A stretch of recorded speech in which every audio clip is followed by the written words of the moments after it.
여러분, 우리가 매일 먹는 이 하얀 설탕 말이에요. 이게 과연 언제부터 이런 모습이었을까요?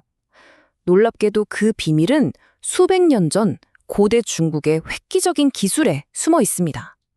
지금부터 그 놀라운 혁신의 과정을 한번 파헤쳐 보겠습니다. 자, 오늘 순서는 이렇습니다. 처음엔 설탕이 지금 우리가 아는 거랑은 좀 달랐거든요. 그 얘기부터 시작해서 초기 기술엔 어떤 한계가 있었는지, 그리고 명나라 때 등장한 4가지 혁신이 뭔지, 이 혁신들이 어떻게 흑설탕을 백설탕으로 바꿨는지, 그래서 최종적으로 완성된 중국식 제당법이 어떤 거였는지 하나하나 짚어보겠습니다. 자, 그럼 첫 번째 섹션입니다. 이걸 먼저 확실히 해야 돼요.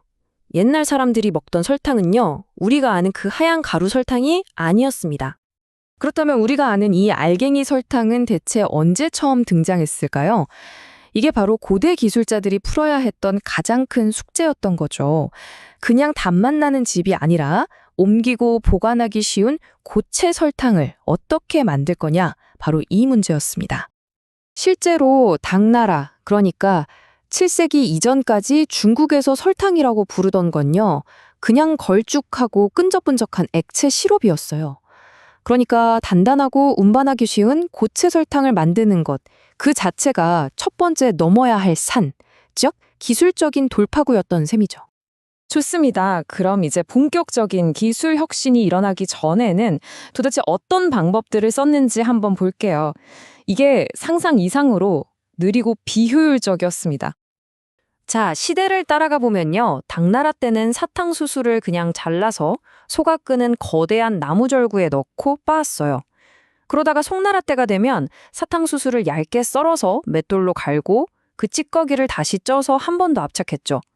원나라 때는 이걸 절구꽁이로 으깬 다음에 찌꺼기를 자루에 담아서 마지막 한 방울까지 짜내려고 했습니다. 그러니까 기술이 조금씩 발전하긴 했는데 공통점이 있어요. 전부 다 엄청나게 힘들고 나오는 즙의 양은 너무나 적었다는 겁니다. 바로 이 지점에서 명나라가 등장합니다. 여기서부터가 진짜예요. 설탕 생산의 판도를 완전히 뒤바꿔버린 4가지 핵심 기술 혁신이 바로 이때 일어납니다. 자, 첫 번째 혁신은 당차라고 불리는 수직 롤러 압착기입니다. 이전 방식이랑 비교하면 차원이 다르죠. 옛날엔 사람이 일일이 빻고 찢고 했는데 이제는 동물의 힘을 빌려서 2개의 롤러 사이에 사탕수수를 쑥 집어넣기만 하면 즙이 짜져 나오는 겁니다. 효율 자체가 비교가 안 됐죠. 이 기계가 가져온 변화는 어마어마했습니다.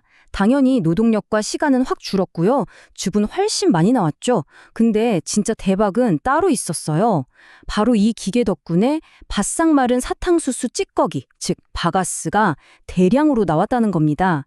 이게 뭘 의미하냐면 공정을 돌릴 수 있는 공짜 연료가 생긴 거예요. 이게 진짜 게임 체인저였습니다.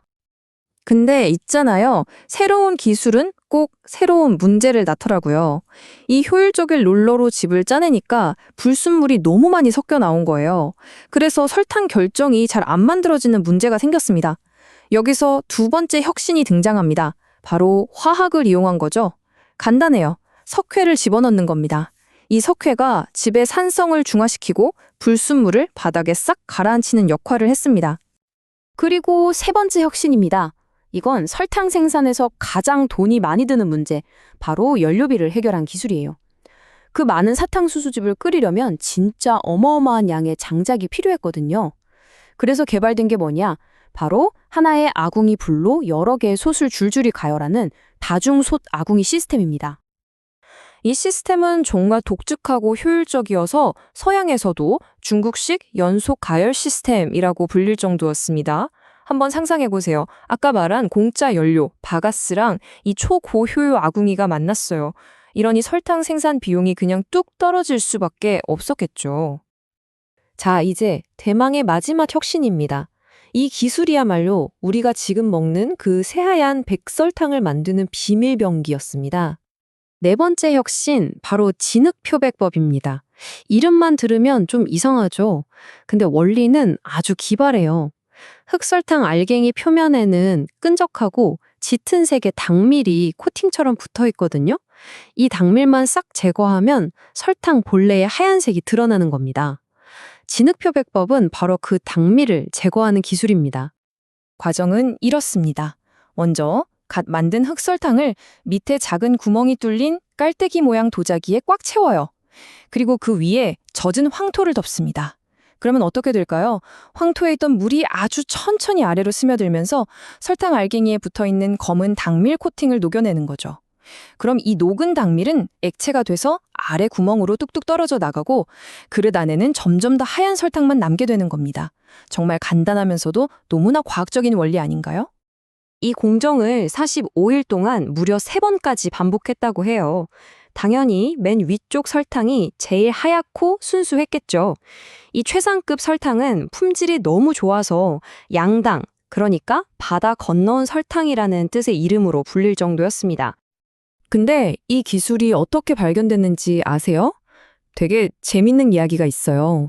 청나라 시대 기록을 보면 어떤 설탕 공장에서 담벼락이 무너졌는데 그때 떨어진 진흙이 우연히 설탕 더미를 덮었대요. 나중에 보니까 그 진흙 아래에 있던 설탕이 새하얗게 변해 있었던 거죠. 이런 우연한 사고가 백설탕을 대량으로 만드는 기술의 시작이 된 겁니다. 자, 그럼 이제 이 모든 조각들을 한번 맞춰보죠. 이 4가지 기술이 하나로 합쳐진 완전한 시스템이 왜 그렇게 오랫동안 세계 최고일 수밖에 없었는지 그 이유를 보겠습니다. 다시 한번 정리해 볼게요. 압착은 수직 롤러 압착기, 정제는 석회 중화법, 끓이는 건 다중솥 아궁이, 그리고 마지막 표백은 진흙 표백법. 이 4가지 기술이 각각 따로 노는 게 아니라 서로 맞물려 돌아가는 하나의 완벽하고 엄청나게 효율적인 통합 생산 시스템을 만들어낸 겁니다. 결과적으로 이 완전한 기술 시스템은 그야말로 설탕 생산 시장을 지배했습니다. 그리고 중국을 무려 300년 넘게, 그러니까 현대 산업 시대가 오기 바로 직전까지 세계 설탕 산업의 리더로 만들었죠. 자, 오늘 이 얘기를 마치면서 마지막으로 이런 질문을 한번 던져보고 싶네요. 오늘 살펴본 설탕 말고 우리가 매일 쓰는 물건들 중에 혹시 산업화 이전 시대의 기술 혁신 덕분에 지금의 모습으로 완전히 탈바꿈한 것들이 또 뭐가 있을까요?